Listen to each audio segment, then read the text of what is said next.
The first sign of trouble in Mahatatoshi Tower wasn't a siren, it was silence. Elevator music cut mid-note.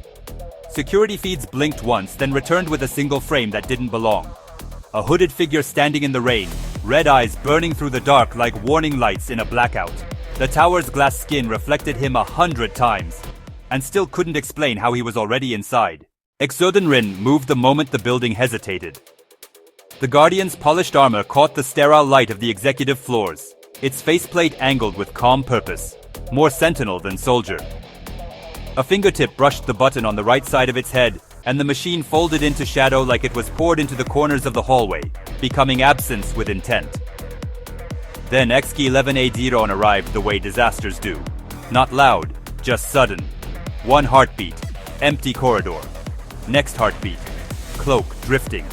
Katana drawn halfway, the air around the blade shimmering with restrained heat. He didn't stalk forward like a normal intruder. He appeared where he needed to be, each movement a clipped rewrite of distance. Xzud0nrin struck first. Wing Chun precision, close-range discipline, economy of motion.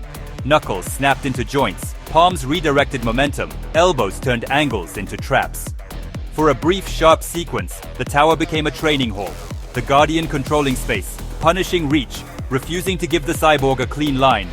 It wasn't trying to dominate, it was trying to delay, to keep Randashi Mahatatoshi's world intact 1 second longer. But ExGa11aD0n didn't play by the tower's geometry. He vanished. Not the theatrical kind, but the terrifying kind where reality simply loses track of you. Xzud0nrin turned toward the shift in pressure, caught the faint drag of cloak against air, and still reacted a fraction late. A red arc traced the room as Kanzovalan cleared the sheath, heat blooming like a miniature sunrise that made the tower's polished surfaces flare white.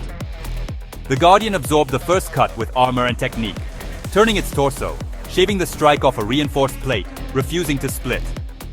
It countered with a tight chain.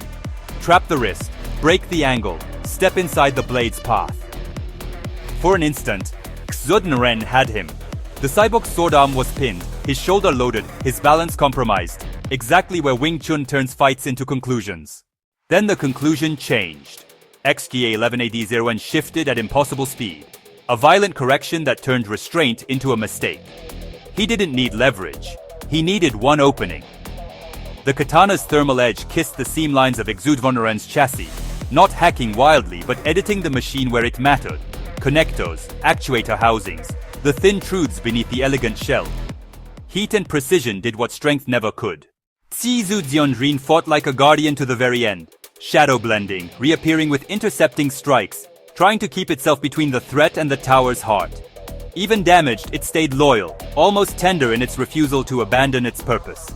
But the difference between them was cruelly simple. Xzud0nrin was built to protect a man. ExGa11aD0n was built to erase outcomes. The final moment was quiet again. One clean motion, no flourish, no rage, just the red glow of a blade finishing its sentence. Xzud0nrin's lights dimmed as its frame buckled, knees touching the floor like a knight taking an oath it could no longer fulfill. ExGa11aD0n stood over the fallen guardian, cloak rippling in the tower's recycled air, then disappeared, leaving only the hum of machinery and the unsettling proof that even legends of loyalty can be outpaced by engineered inevitability.